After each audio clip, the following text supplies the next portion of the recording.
Good morning. Welcome to Unity of Boulder. We're so glad you're here. My name is Erin Groverland. I'm the music director here. But we would like to start with an upbeat song and get everybody's blood pumping this morning. So if you would stand with us and sing along. If you don't know the words, you can just dance along to the music. That's fine too.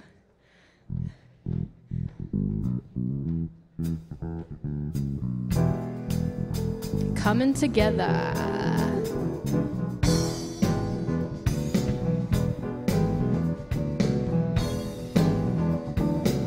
Clap if you want.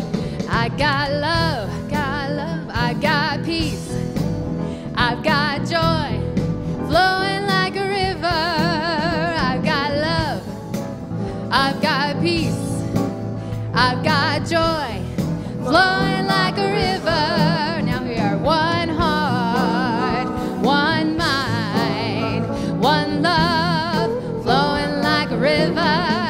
I've got hope, I've got strength, I've got faith to move every mountain. I've got hope, I've got strength, I've got faith to move every mountain. One heart, one mind, one love, come every mountain. I've got you, I've got me, I've got us coming together. I've got you, I've got me, I've got us coming together. One heart, one mind, one love, coming together, coming together, coming together, coming together, coming together, coming together, coming together, coming together, coming together, coming together. One heart, one mind, one love, coming together. Woo! Yeah, that felt great. Now everybody stay standing. And greet the people around you. Shake their hands, say good morning, welcome them.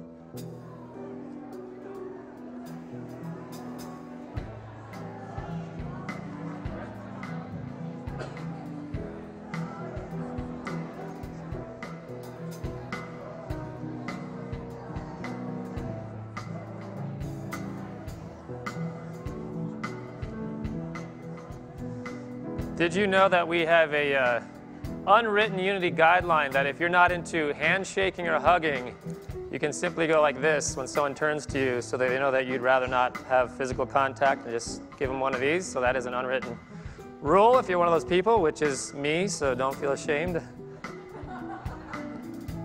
All right. Well, I am Shad Groveland. I'm one of the ministers here at Unity of Boulder, and I'm happy to be with you today. And I'd like to know, well, first, before we get too far, can everyone make sure they've silenced their cell phones? And then we're also going to try something today. We had one person in the first service that was willing to do this. Before you put your phone away, would you be willing to text one person in your contact list, any person, random person, where you are and nothing else? Just say, I'm at Unity of Boulder, send, and then put your phone away.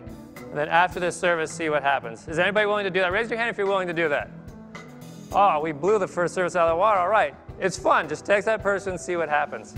Great. Okay, so we're putting our phones away. Is there anyone here from another Unity church in the world? Yes, you right there. Where are you from? My name is John Island from Unity of Monterey Bay. Ooh, sounds nice. Kind of wish I was there right now. Anyone else from another Unity church? No one?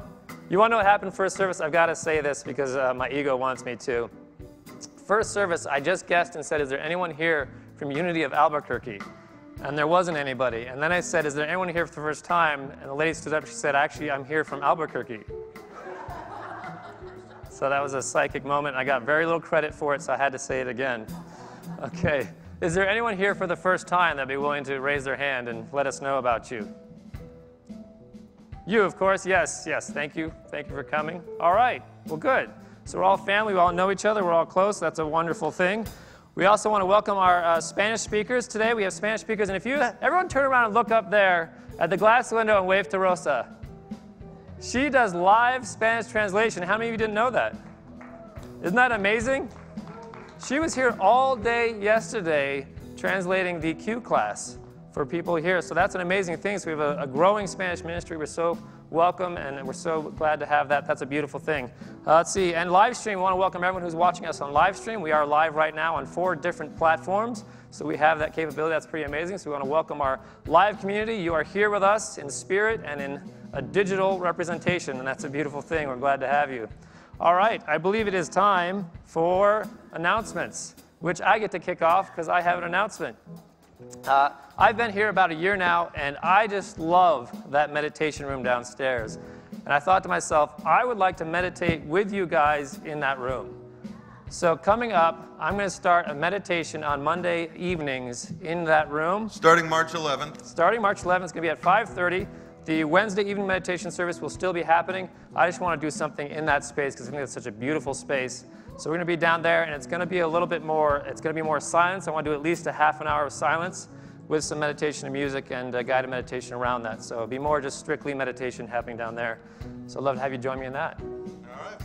Join Shad for that starting March 11th, Mondays, 5:30. Our Wednesday night meditation services are still going on, led every Wednesday by Jack and Norma. You pretty much even get a full sermon out of it. So if you haven't come and checked out one of our Wednesday night services, come check them out every Wednesday. This week we have our Sacred Feminine Circle led by Norma. All women are invited. That's right over here at Fellowship Hall at noon. Come on out for that. Our newsletter mailing led by me is this Wednesday at 10:30. Right over here in Fellowship Hall as well. We hang out, we fold newsletters, we have good conversation, eat snacks, listen to music. It's a real fun, easy way to help out Unity. So if you have any time, even a half hour to come by and hang out with us, we would love that. And we have our NGU group. That's our next generation of Unity group. That's our 18 to 40-year-old group. If we're going to meet today at 12:15. We're no longer waiting until 12:45. We're going to do it a little earlier.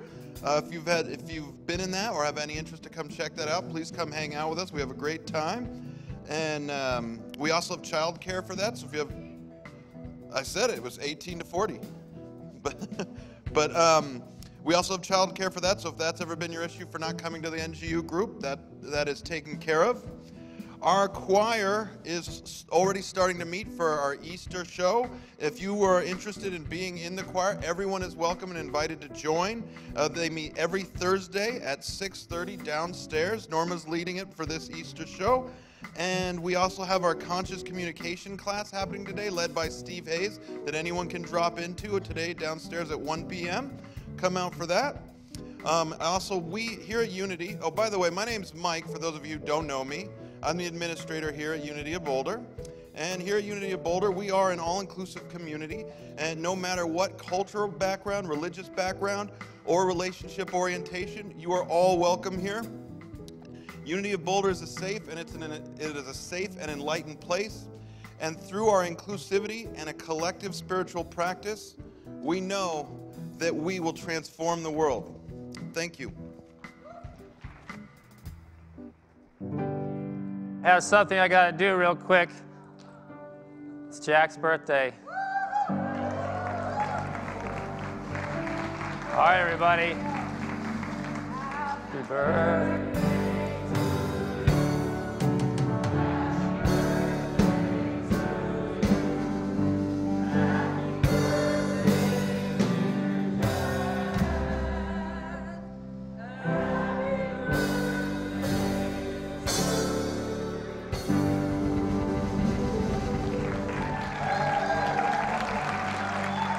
Good. 37 and holding.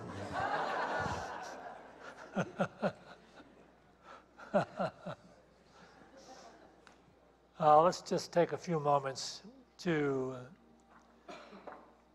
acknowledge that God is omnipresent. So take a couple of deep breaths. And as you release the breath, just rest in the awareness of this divine presence in this beautiful now moment.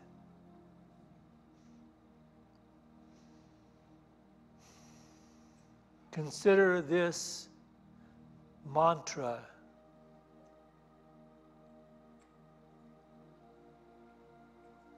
I am resting in the presence of God. I am resting in the presence of God.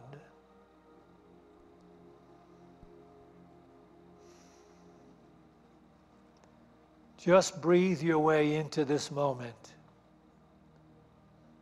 as we shorten the mantra to resting in the presence. Resting in the presence.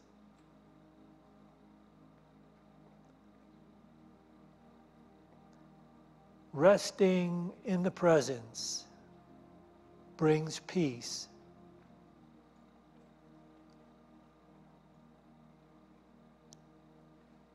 Resting in the presence brings comfort.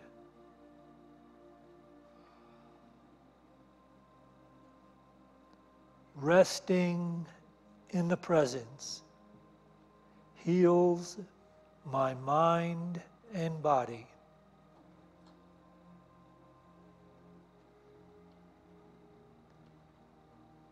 Resting in the presence heals my life.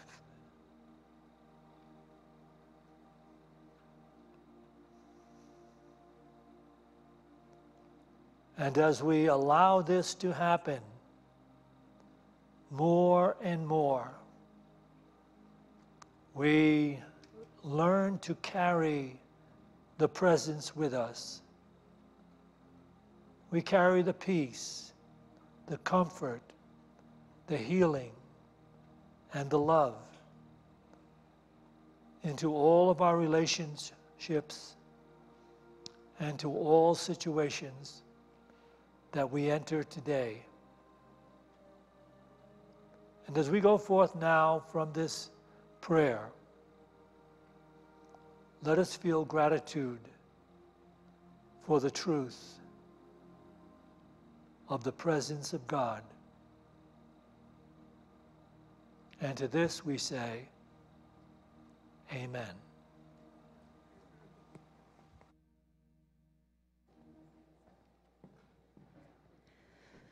So let's remain in the presence and sing about love. I invite you to sing this with me.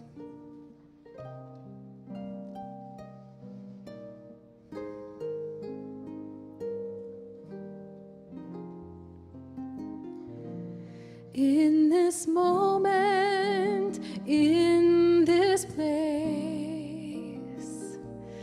I remember who I am, letting fear and worry fall away from me. I open my eyes and see there is only love.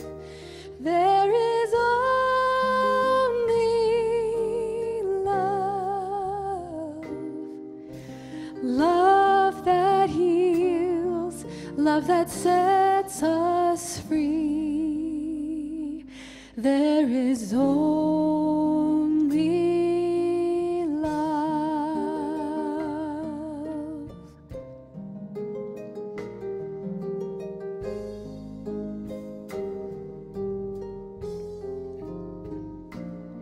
When I lose myself, when it seems I've lost my way, when I go inside and quiet my mind, I can hear Spirit gently say, there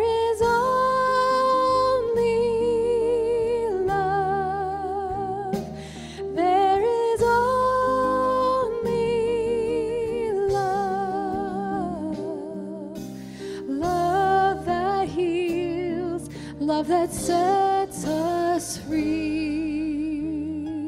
There is only love. Sing it like you mean it. There is only love. There is only love. Love that heals, love that sets us free. There is only love. One more time. There is only love. There is only love. Love that heals, love that sets us free. There is only love. Love that heals, love that sets us free. There is only love.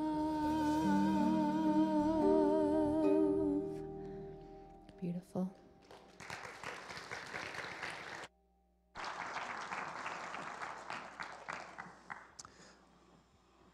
Well, normally this is the Sundays that I speak. I speak on the second and fourth Sundays, and Tisha speaks on the first and third. But we have a special guest speaker today, which is a real pleasure to have her.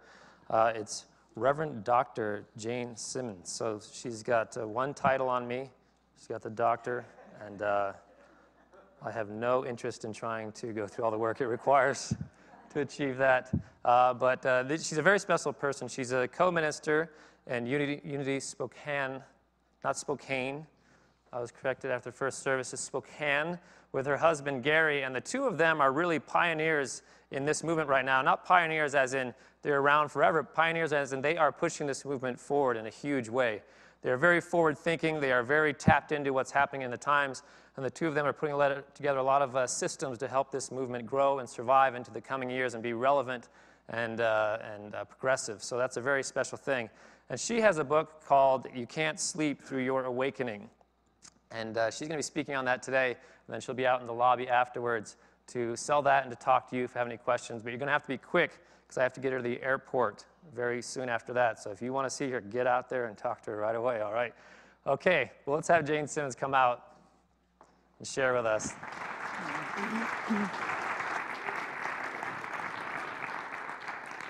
Thank you, Shad. Well, good morning. It is wonderful to be here. I visited this spiritual center 20 years ago when my ministerial class went on a class trip. And we came to Colorado and we visited all the area churches, but I remember vividly coming in here and being so inspired by what I saw around me. And in that moment, realizing I can do ministry. This is what I want to do. And so off I went, and now 20 years later, I come back to visit, and it still has that same inspiration and appeal to me that it always had. And I have so enjoyed being here this weekend in this beautiful city, this beautiful community, and with the beautiful people that I have connected with. So thank you all for being here and for inviting me to be a part of your wonderful community this weekend. So, I'm going to start with a question. Is everybody wide awake? Anybody still sleeping? No. Because this morning, that's what we're going to be exploring. What it means to be spiritually awake. And the truth is that you can't seem to sleep through this awakening. It'd be nice if we could. Just kind of wake up and, oh, it happened.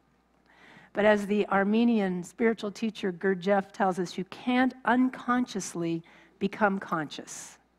Can't unconsciously become conscious. So what is it that we want to become conscious of?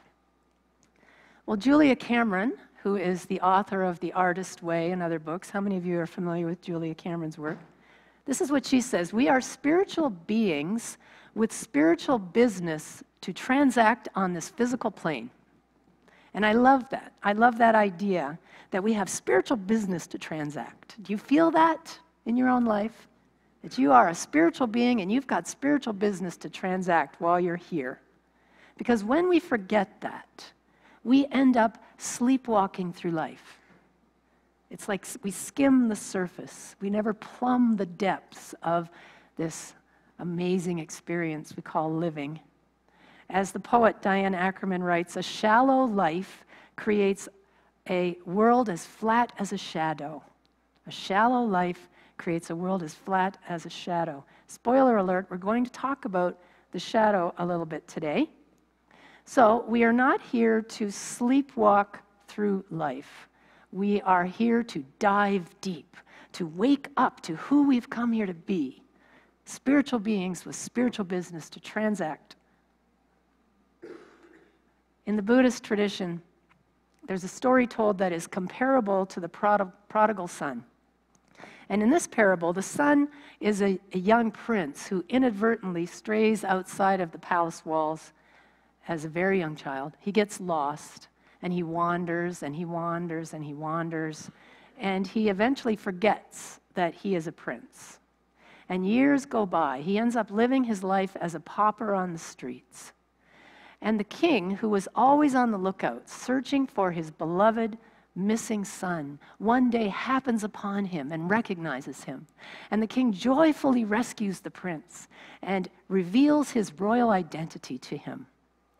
However, the young man no longer has any memory of being a prince. He has fallen asleep to his true self. And he has trouble imagining that life, let alone living that life. And it takes time for him to release all the beliefs he has acquired in his life of poverty in order to grow into the belief that he's really of royal lineage and begin to live his life that way. And so as we consider that story, can we see some parallels in our own spiritual journey? Anyone? We can have a conversation here. It's just perfect. Well, we learn that we are spirit expressing in a human body, right? Unity's second principle tells us that all of us are expressions of the divine. But do we actually live our lives as if that were true? Do we actually live that truth? Because that's what we're here to do. To be who we've came here to be. To express our divine nature in its fullness. That's why we're here. The New Thought author and teacher and leader, Ernest Holmes, tells us that we are the ever-expanding principle of conscious intelligence. Forever expanding, never-ending, eternally increasing conscious intelligence. That's what we are. And so when you look at yourself in the mirror in the morning, do you say, "Good morning, ever-expanding conscious intelligence"? That'd be a good way to start our day, wouldn't it? I invite you to turn to someone nearby you and say, "Good morning, ever-expanding conscious intelligence."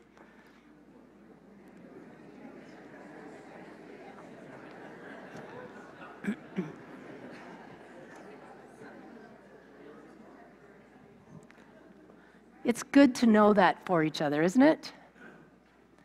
However, knowing spiritual principle is a far cry from living spiritual principle. Would you agree with that? Yes.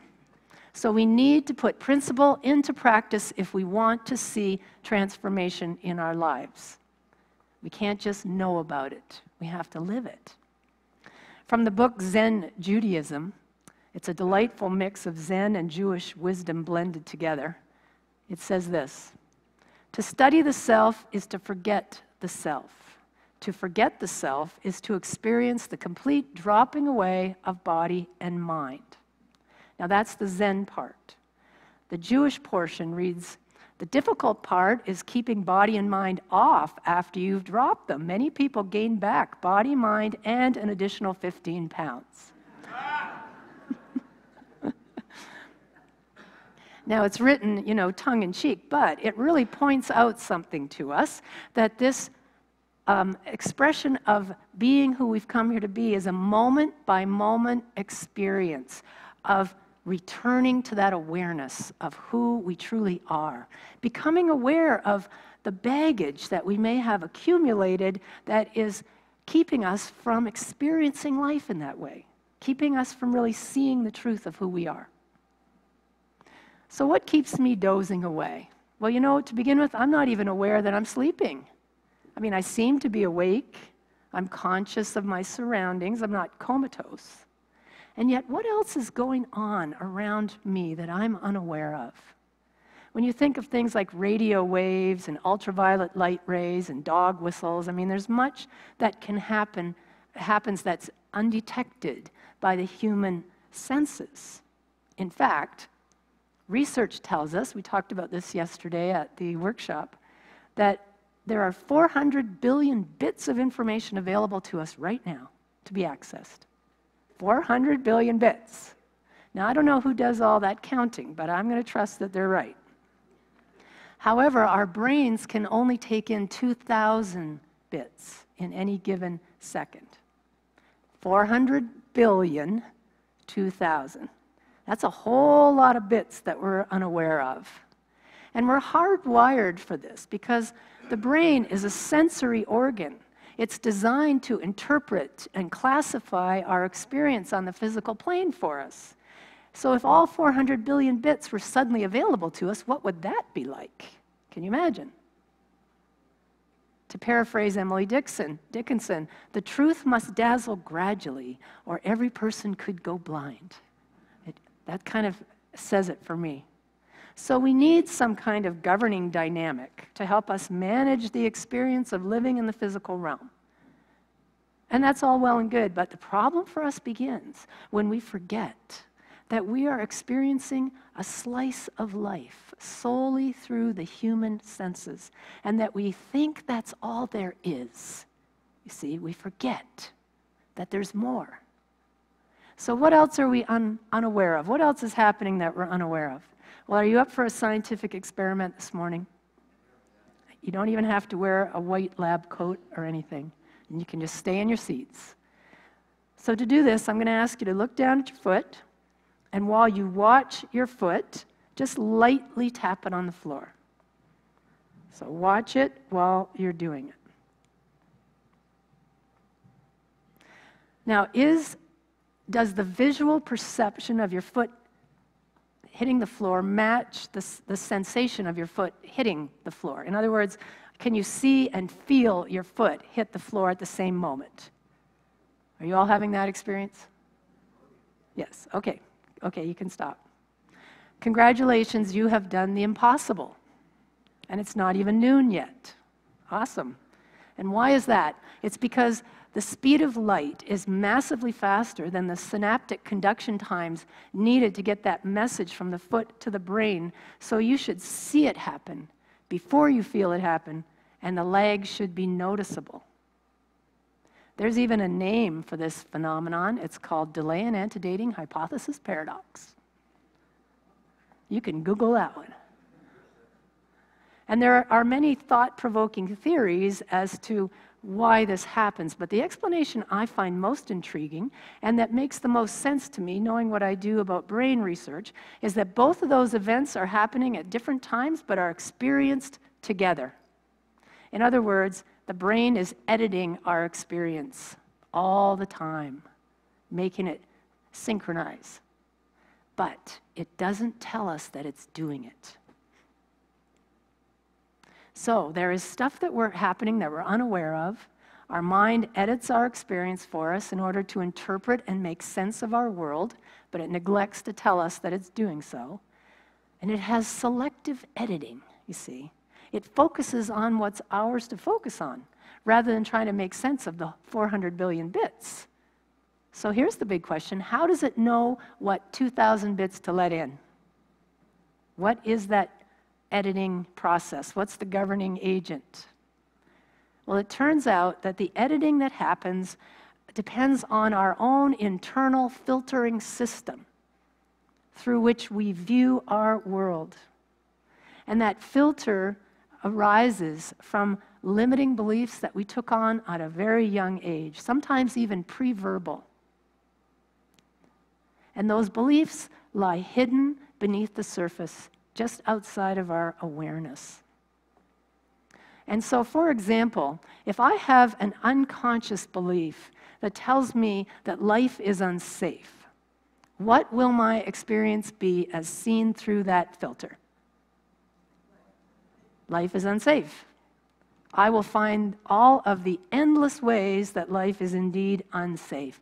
I will gather evidence to support the belief that life is unsafe, and I won't even be aware that I'm doing it or that I have these hidden filters. I'll just know that life's unsafe. That's the truth. It's not something I made up. I mean, here's the evidence. You can't dispute it. What if I believe there's something wrong with me, that I'm inadequate in some way, I don't measure up in some way? What will I discover then about life? Will I find evidence that I am ever expanding conscious intelligence if I'm seeing life through the belief that there's something wrong with me?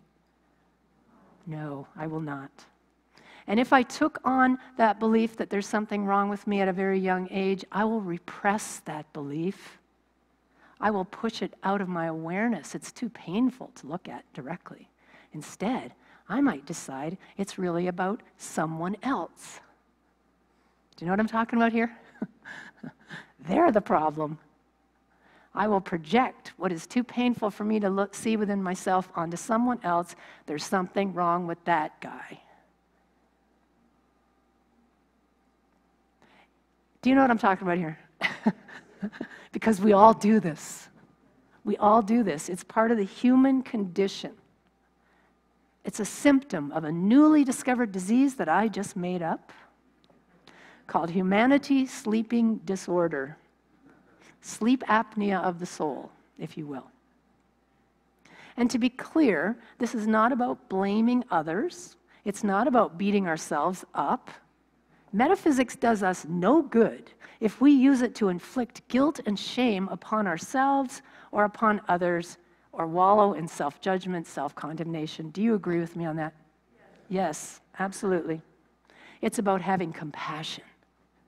Compassion for all of us on this journey, for ourselves, for family members, for teachers and friends from our childhood, from the classroom bully, everyone who's been a part of our path.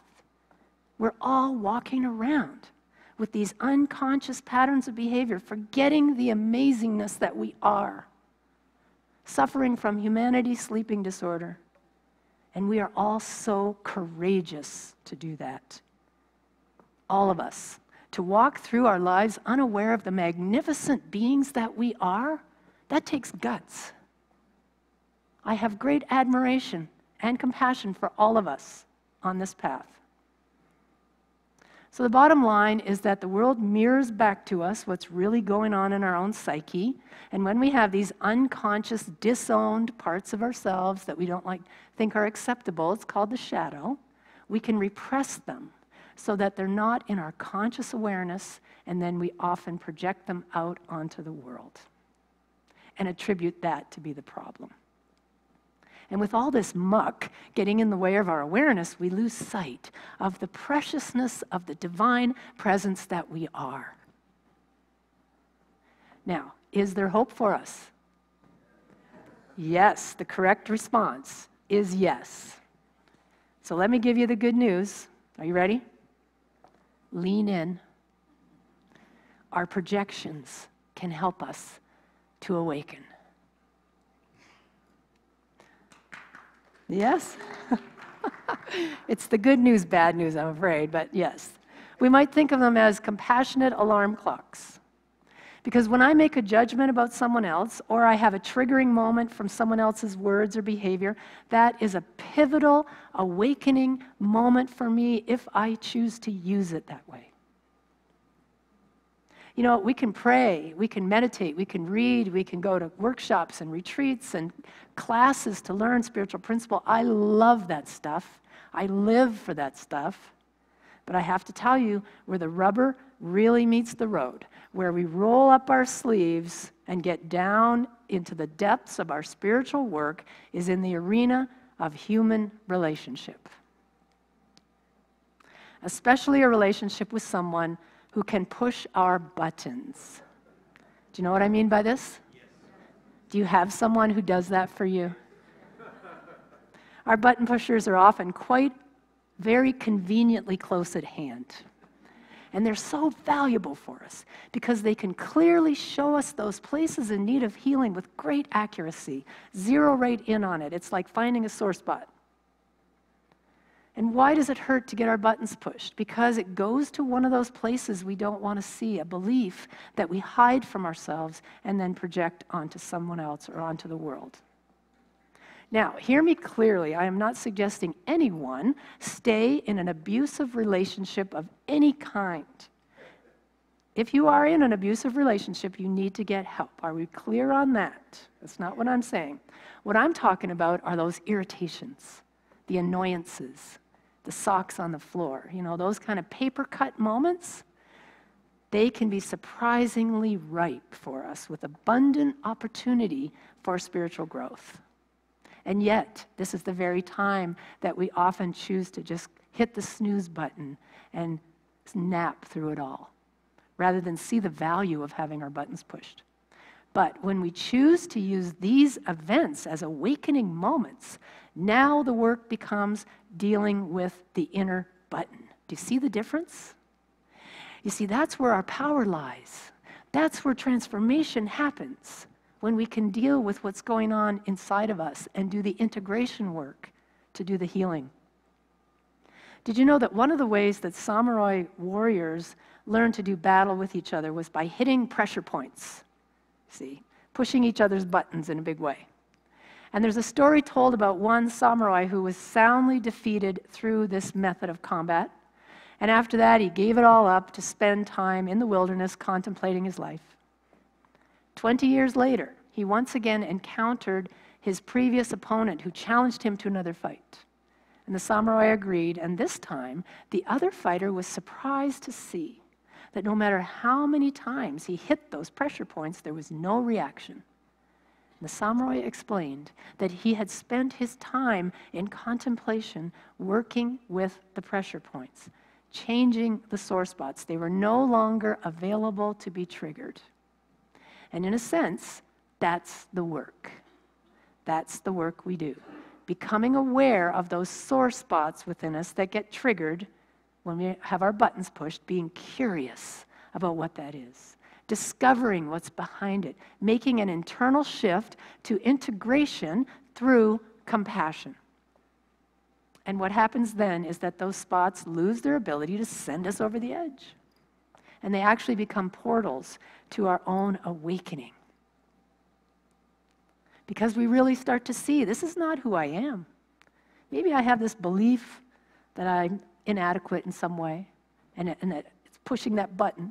But that's not the truth of me. The truth is, I am ever-expanding conscious intelligence, ready to be in the world and make a difference in the world. Now, we usually don't do this work too willingly. I mean, nobody wants to look at their stuff, right? I mean, we can hear ourselves saying, this is negative energy. I don't want to mess with this. I didn't come to church to hear this morning at all. I'm about positive things, just affirming the truth. And absolutely, yes, that's what we're about, especially in New Thought, in Unity. But as we're busy affirming, it can be very easy to ignore the denial part of the equation. And we can affirm our good all we want. But if there is something that is sabotaging our success and we're unaware of it, will transformation happen? No, it will not. Here's the thing, we can pretend that the shadow doesn't exist. We can ignore it. Does it go away? No. It's having an effect whether we know it or not right now. So if we have a goal and we have a conflicting belief, which one's going to win? The belief. The belief will win hands down every time. However, the good news is this, that those unconscious, self-limiting beliefs do way more damage They're way more impactful when we're unaware of them. See, they cause a lot more havoc in our lives when they're under the surface than when they're brought into the light of day and looked at with compassion and kindness. And the thing to remember is this: pain that's not transformed will be transmitted in some way. Richard Rohr teaches this. Freudian saying, pain does not decompose when you bury it. It stays in there. So it's not transformed, it'll be transmitted, and it's often transmitted by slipping out when we least expect it. Have you ever said anything and thought, whoa, where did that come from? Anyone? Yes, that's what it is, Freudian slip. It's like trying to hold a beach ball underwater and finally it just pops up somewhere else. So when we bring this into the light of day, we begin to take our power back. Because here's the thing, we are creative beings. And we're always creating, either consciously or unconsciously. Unity's co-founder, Charles Fillmore, said to be ignorant of mind and its laws is to be a child playing with fire. See, when we don't realize that we're creating out of the shadow, we don't see how we're doing it. And awakening means we become aware of where default patterns of behavior are running our lives and then being empowered to make a new choice. Isn't that cool? Seriously, it's seriously very cool. We have the power in our hands to make a difference because this work is empowering, it's enlivening, it's freedom. It's freedom to be who we've come here to be, unencumbered by the thoughts and the beliefs, the attitudes, the filters that we've accumulated over the years, becoming aware of when we're sabotaging our own success through ingrained patterns of behavior, and then having the power in the moment to change it.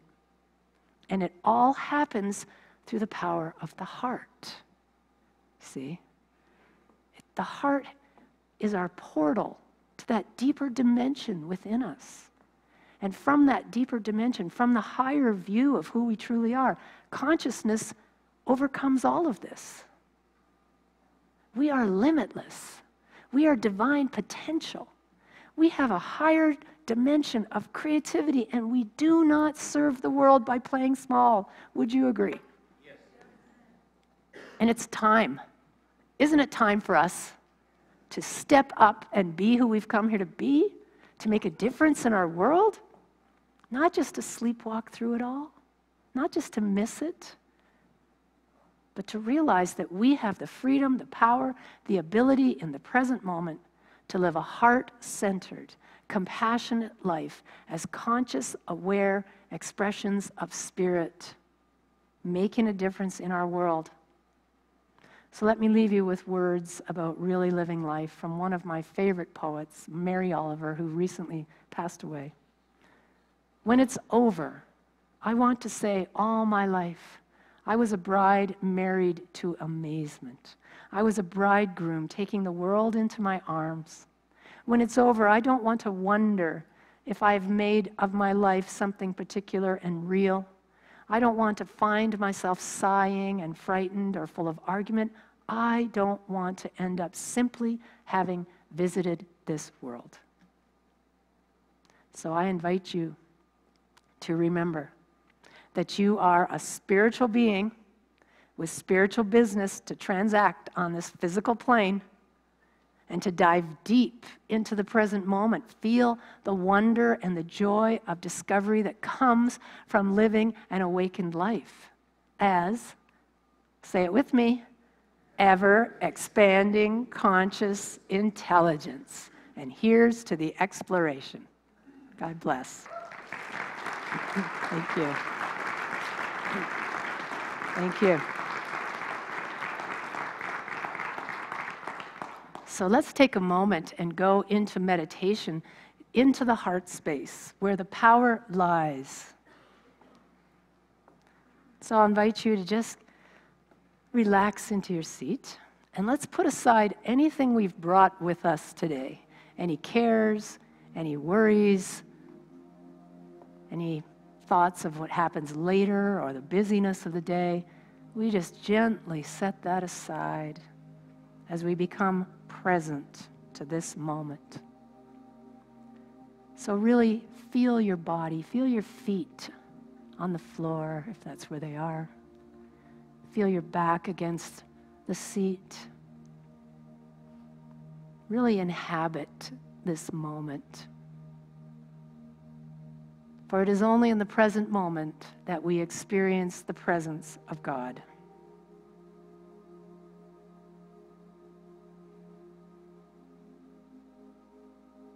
And as we become present, we begin to follow the breath in and out.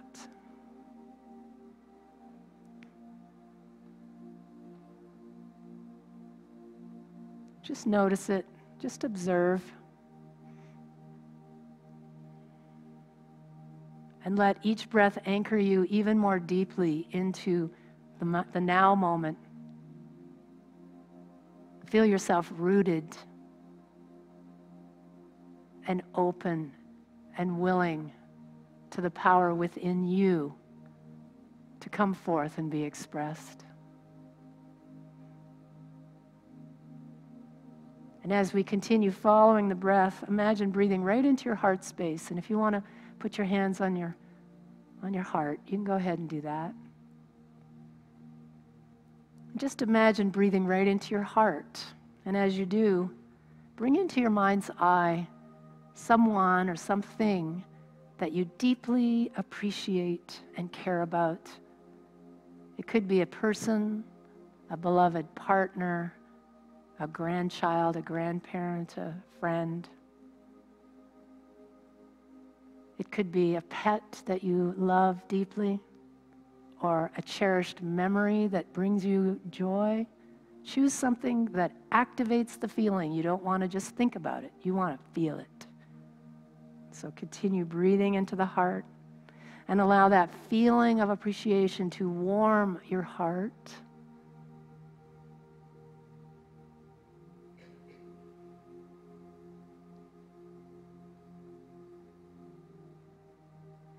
And to grow and expand beyond the heart as you radiate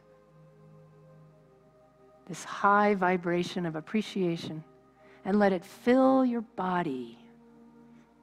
Let every cell be bathed in this healing vibration.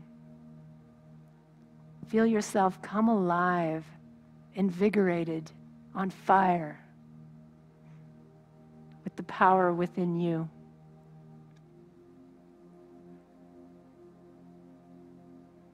And now we breathe into the heart and we allow that feeling to grow and expand beyond the body.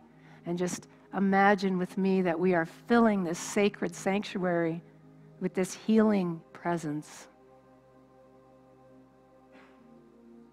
And as you do, feel the peace, feel the compassion.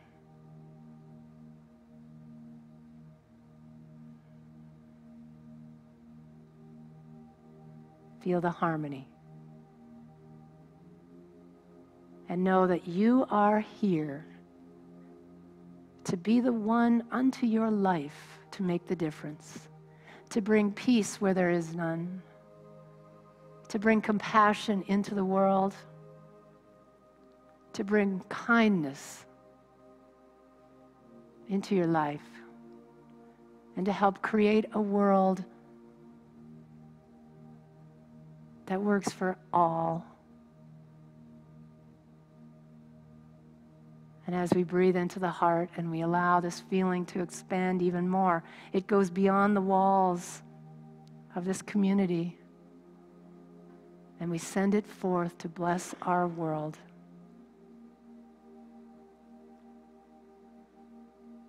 Feel the holiness of this moment as you become an expression of the one, an inlet and an outlet of the divine, connected at the depths of your being to the source of all healing, of all wisdom, of all love. And as we continue breathing into the heart, radiating it out, we enter the silence together.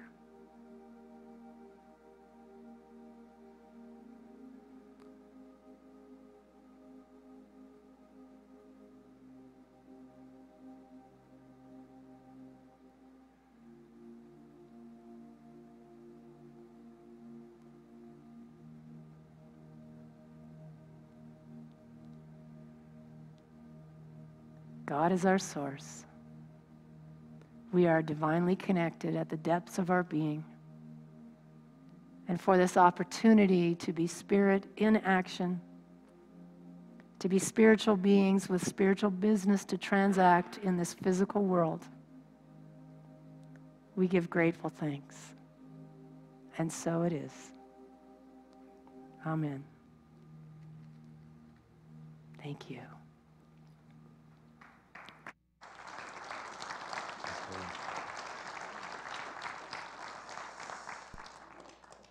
Well, that was a beautiful experience, was it not?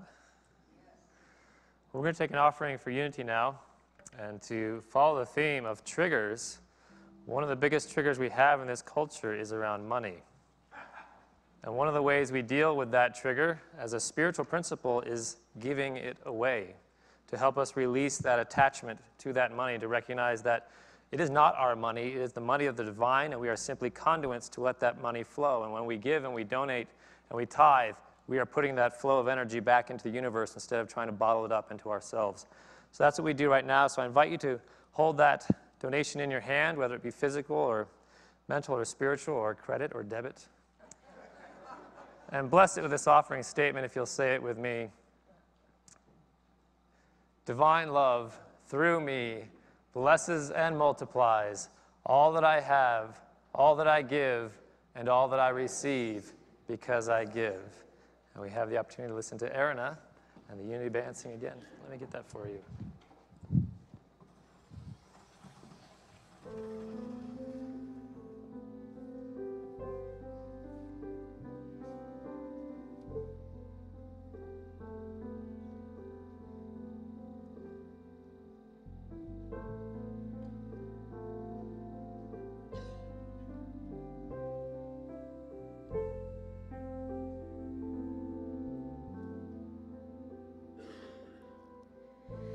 Come and rest here. Come and lay your burdens down.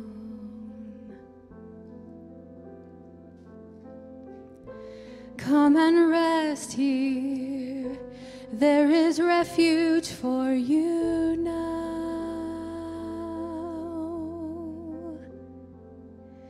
You'll find my peace and know you're not alone anymore. I am near. You'll find my healing. Your heart isn't shattered anymore. I am here.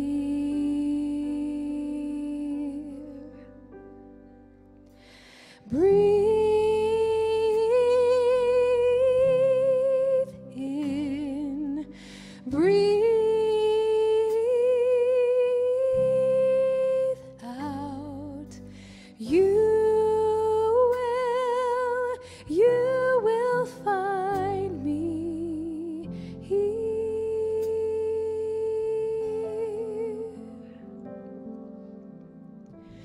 Come and rest here. Come and lay your burdens down.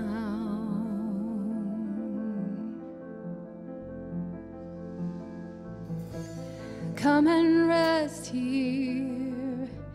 There is refuge for you now.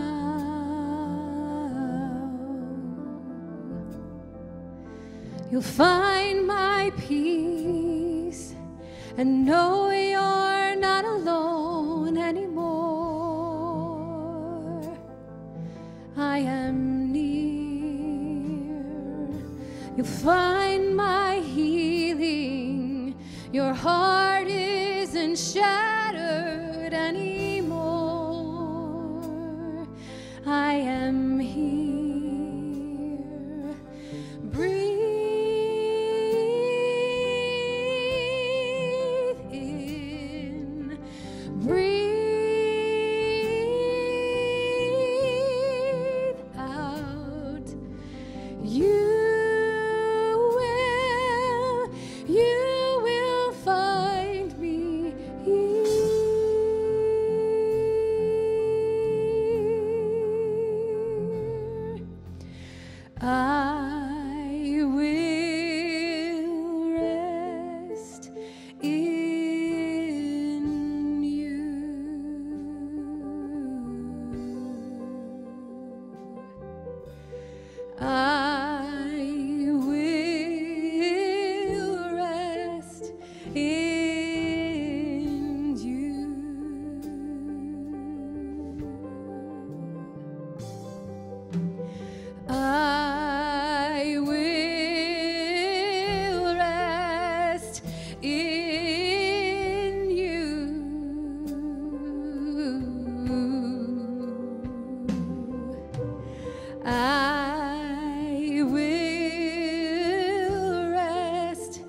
in you.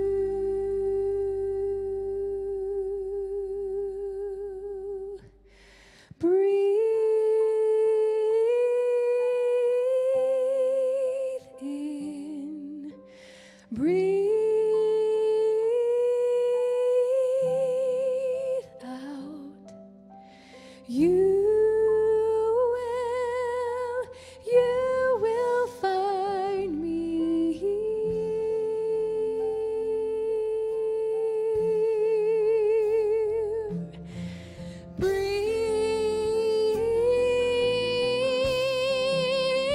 Breathe in, breathe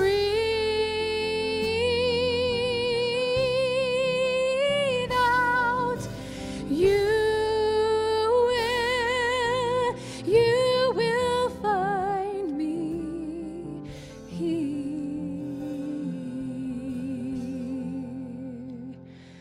You will find me. You will find me here.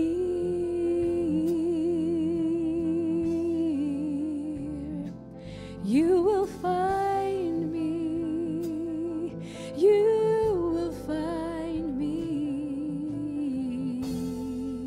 here.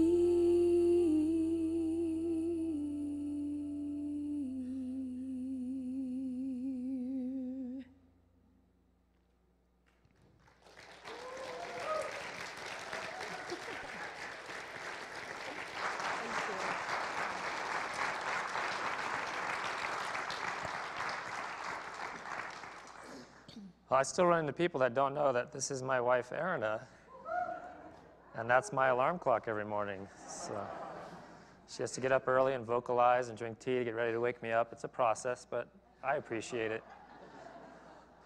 All right, well, that concludes our service, and I want to let you know that we do have fellowship over here in the room next door. If you haven't been here before, we're going to have tea and snacks over there.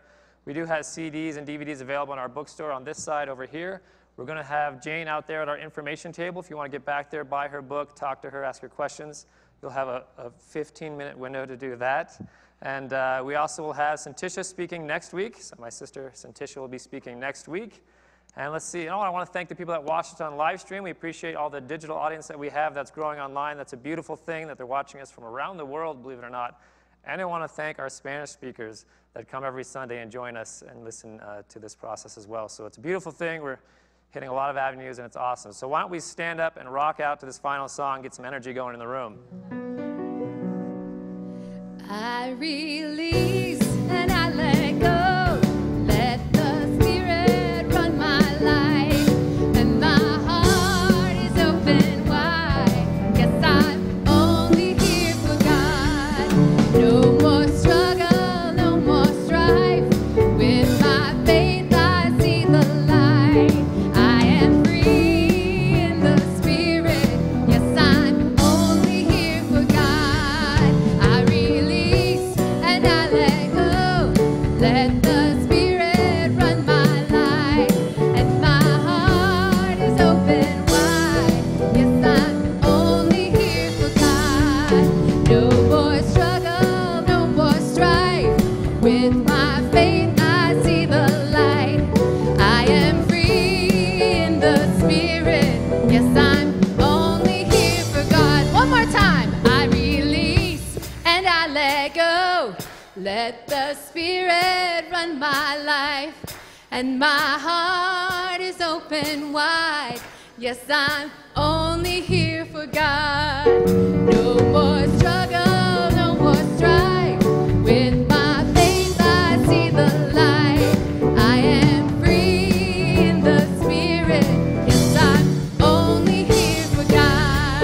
Yes, I'm only here for God. Yes, I'm only here for God. Woo! All right. Thank you. Have an amazing, beautiful week.